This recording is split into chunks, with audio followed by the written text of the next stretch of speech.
self-discovery, and exploration.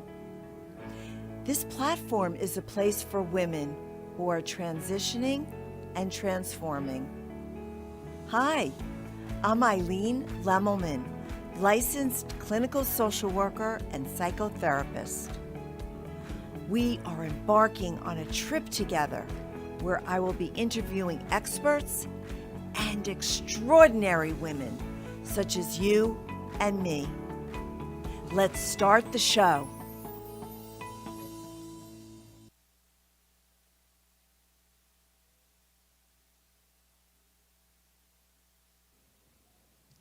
Welcome to It All Starts With You. I'm Eileen Lemelman, your host and #1 best-selling author, podcaster, speaker, and inspirer of midlife women to live their best life. I am on a mission to help women and encourage them to find out their why, to find their calling, and to overcome limiting beliefs about age. In my chapter 10, called I Didn't Die at 60, I write, and I'm trying to open the book with one hand.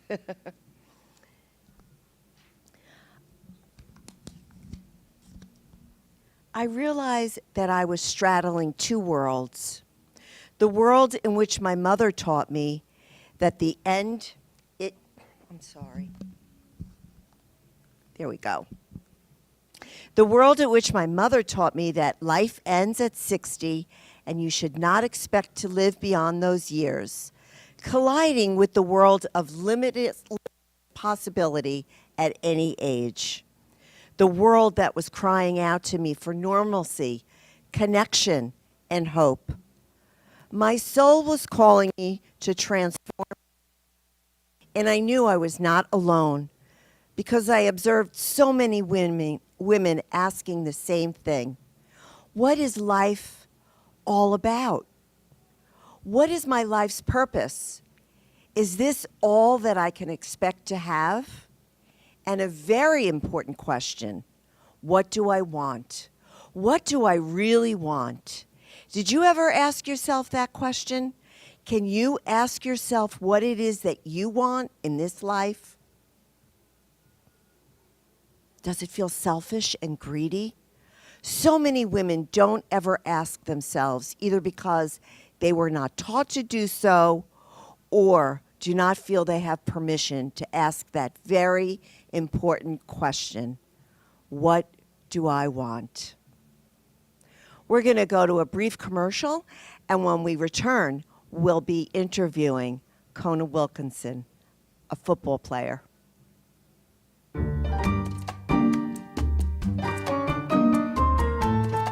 Everyone has a story to tell, and I want to hear yours. I'm Eileen Lemelman, host of It All Starts With You.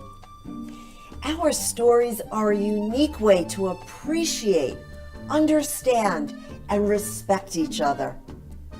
Your story of transformation in life and business serves as an inspiration for us all. I'm offering you a platform to highlight your powerful message and journey.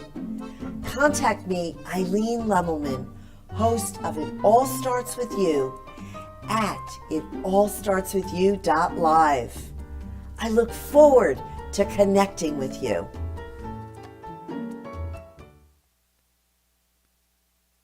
We're back here I'm going to be interviewing somebody really special. My first guest is a charter member of the DC Divas and a pioneer of women's football. She played running back, linebacker, and tight end over her 17-year career as a football player. Welcome, Kona Wilkinson. Thank you, Eileen. It's so good to be here. It's so good to bring this football energy from the Washington, D.C. area and education down to the South Florida area.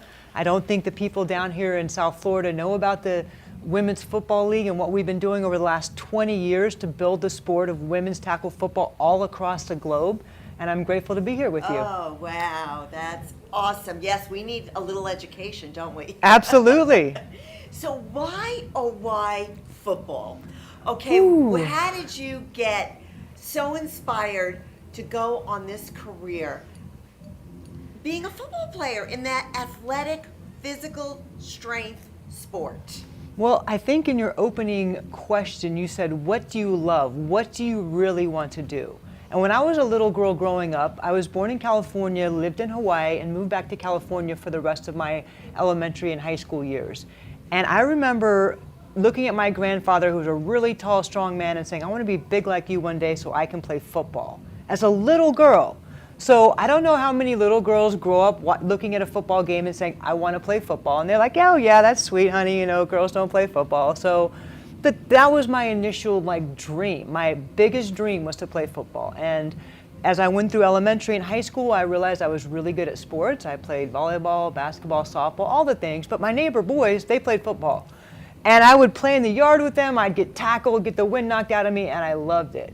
And when they got to the age to play, I wasn't allowed to play. I was, you know, a girl, and I had the place where I was allowed to play, but it wasn't football. Yeah. And so that really inspired me when I was really young to put everything I had into all my sports, to go as aggressively and to prove that because I was a woman should not limit me from playing.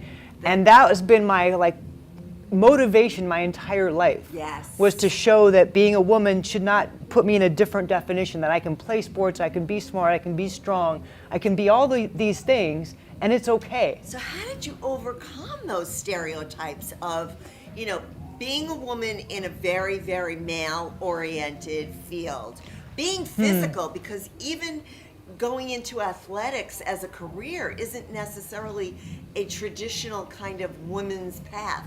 How did you overcome those stereotypes? Well, I don't know if I had to so much overcome the stereotypes. I was just me. I was my authentic self.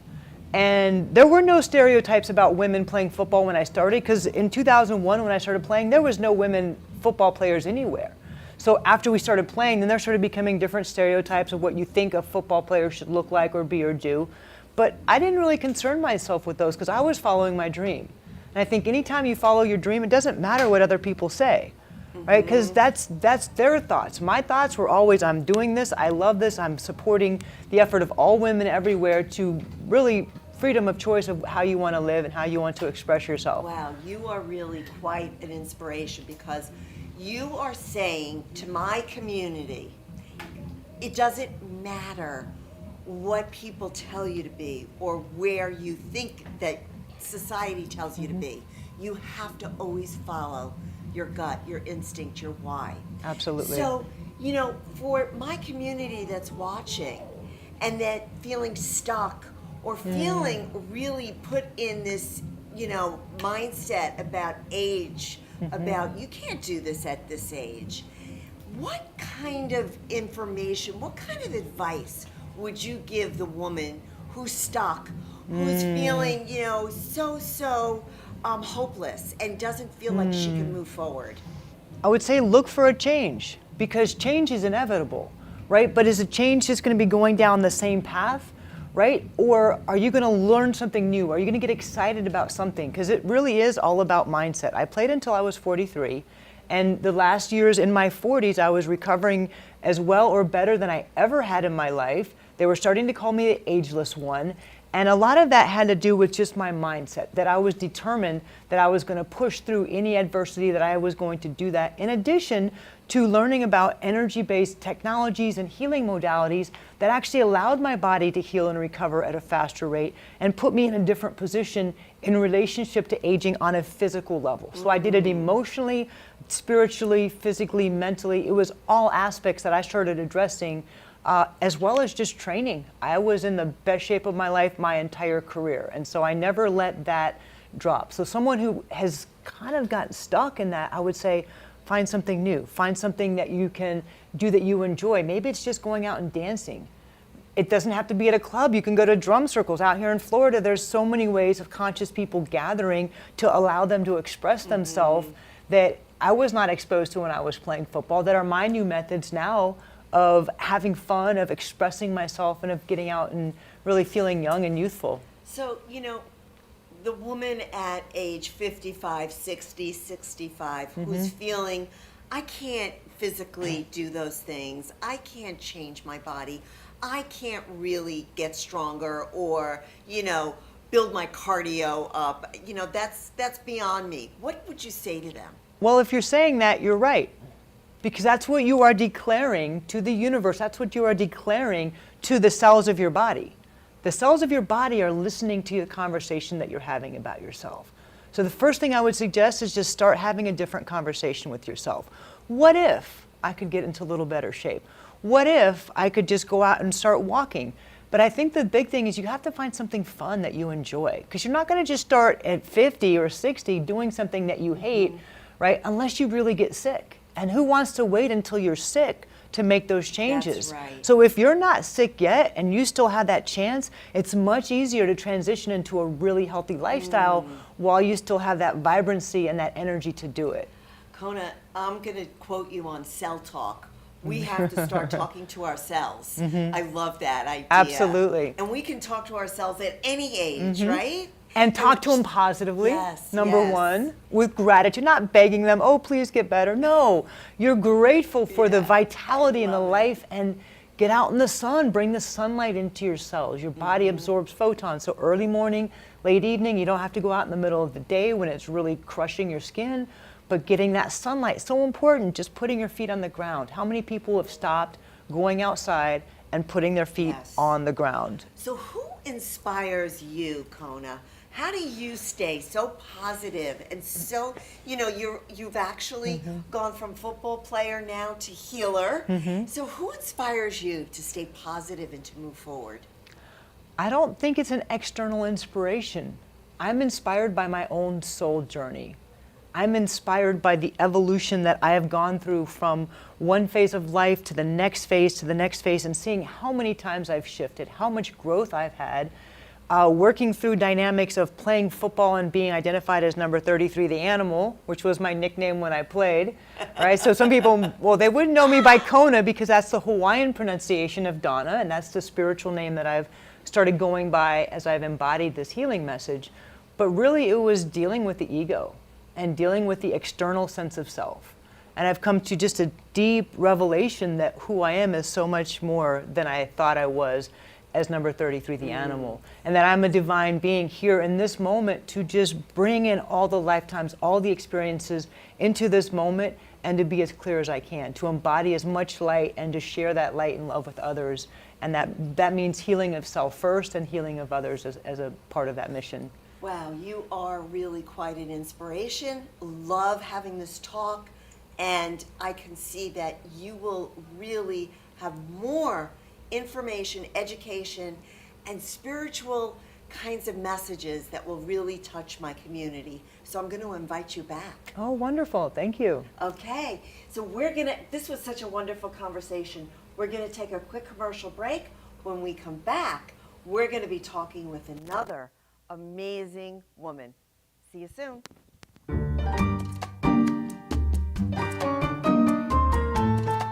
Everyone has a story to tell, and I want to hear yours.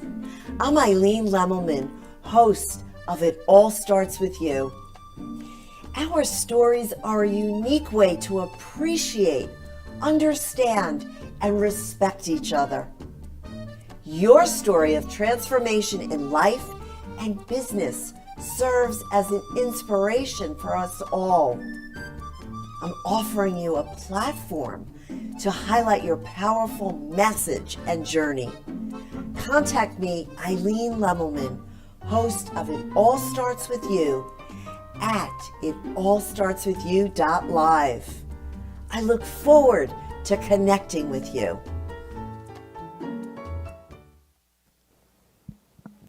As a best-selling author, I come across so many women who are looking for their why.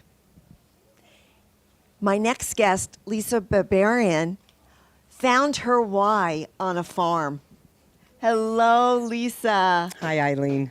I am so happy to have you here. It's really great to be here. Thanks for Yeah. inviting me. Yes, I'm so happy. You came a long way. You drove 28 hours. I did, from Southwest Missouri, a little town called Neosho, from Boca. Yeah. Oh to my Boca. God, goodness. So, how does someone start as a financial advisor in Boca Raton, living a very traditional kind of life, the suburban life, mom, career woman, and end up buying a farm and becoming a farmer? So yeah, that I get that a lot. Actually, out there, I get that a lot. What are you doing here? So what I would tell you is that, so for true transparency, while I was a financial advisor, I really supported somebody because I was a single mom. I needed the stability.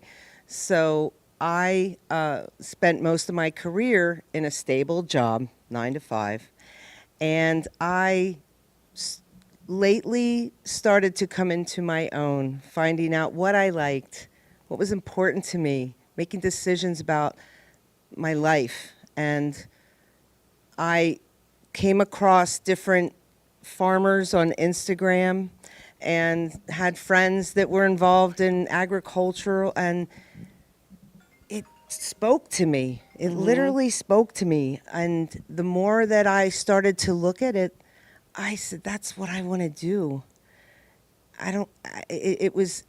There's, that moment when it speaks to you. Yes, it spoke to your heart and It your really did. soul.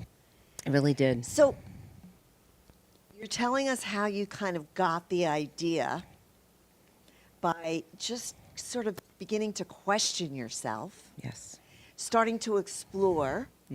How'd you get the resources to buy the farm? Well, so it was actually my parents were a big part of the support. I think my sister and my brother-in-law are with me out there, and my parents saw that passion.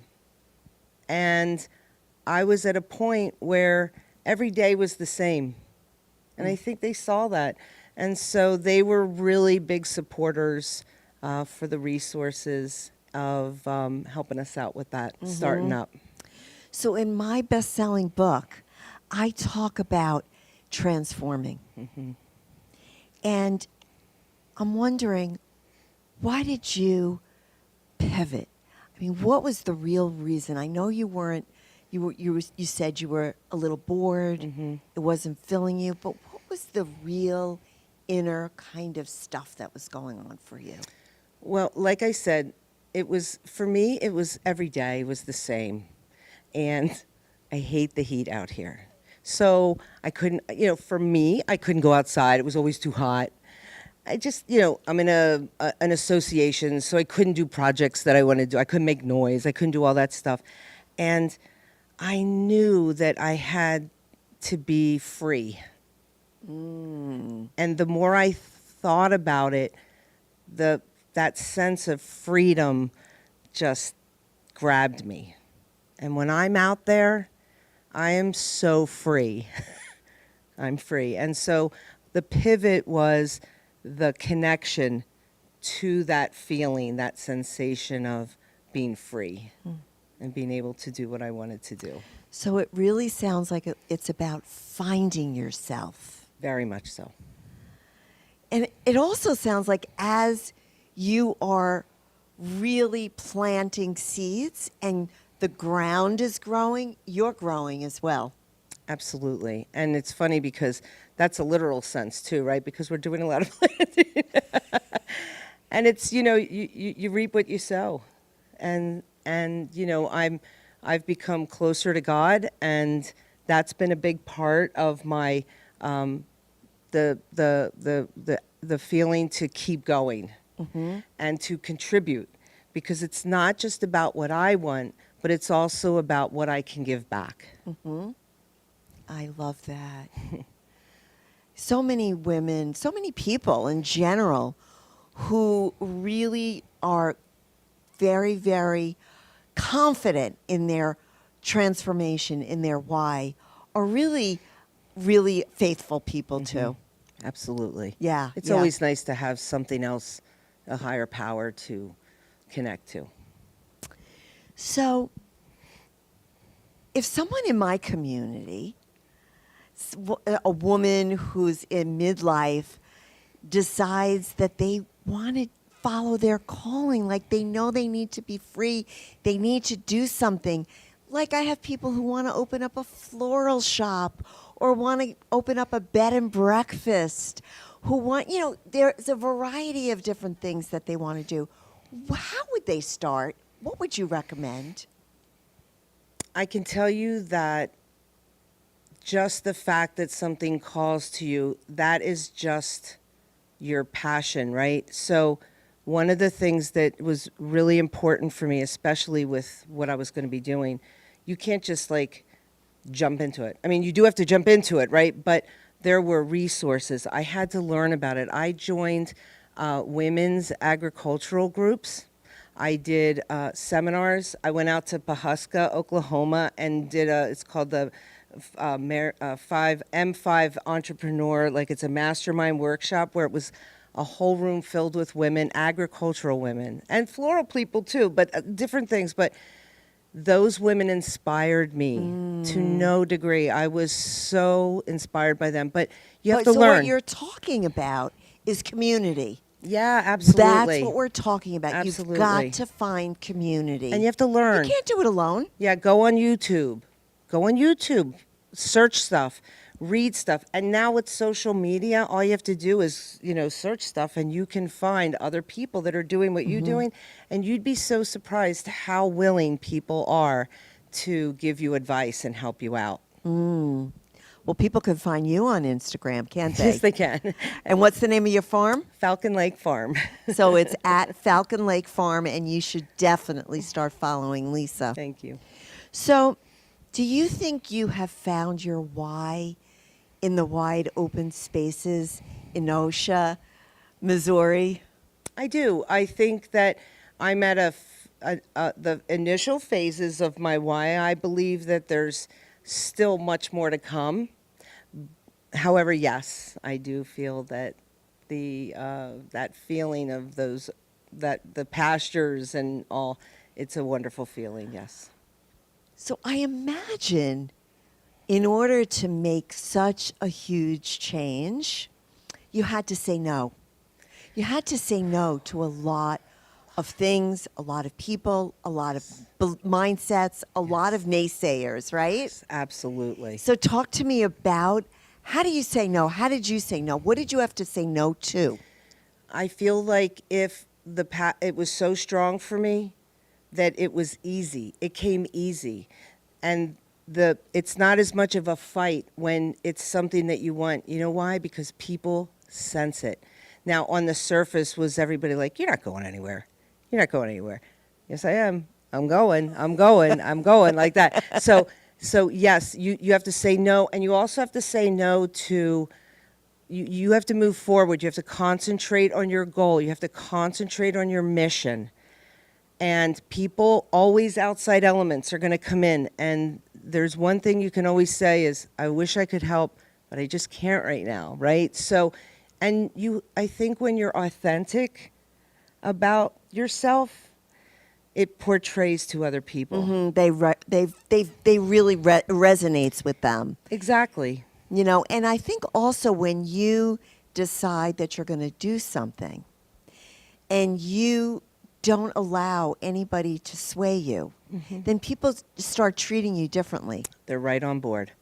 And now they say to me, you look so happy. I've never seen you look happier. Because that's what happens. Well, so you took risks, you took chances. Amen.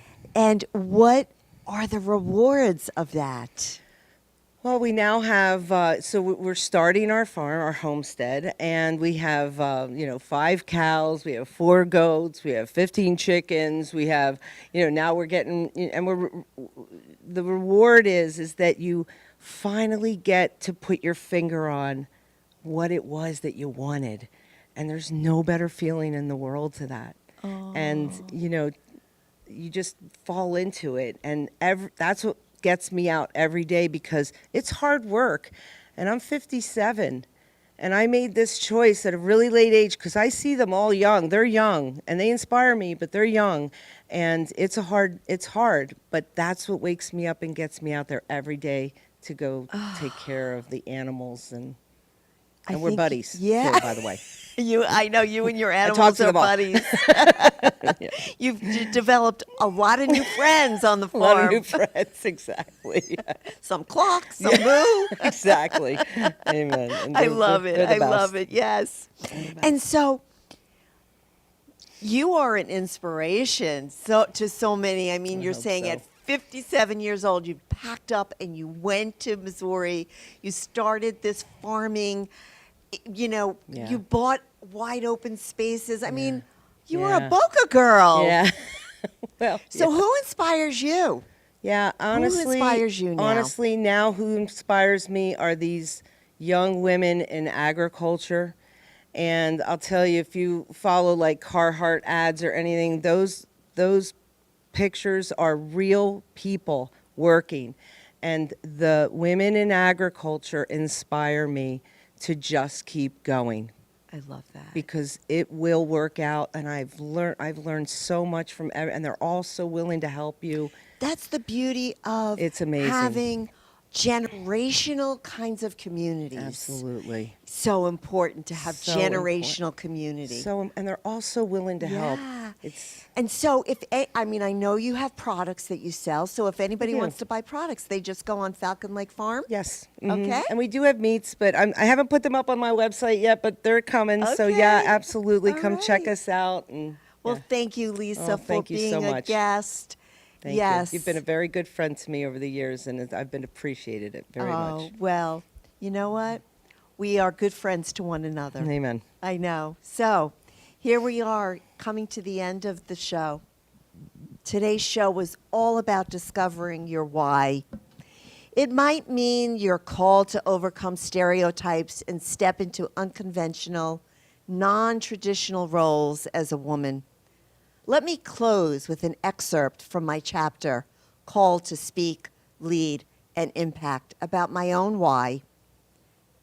My soul was definitely calling me to help women find their voice, the voice that society tells us to mute, and the voice that was considered odd in my own family. And women were watching.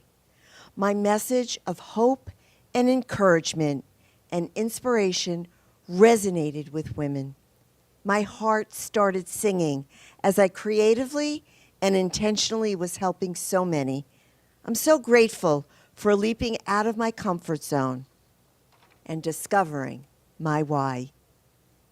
I'll close today with the affirmation, as I always do. I deserve to live a life of passion, magic, and miracles. Have a great week, and remember, it all starts with you.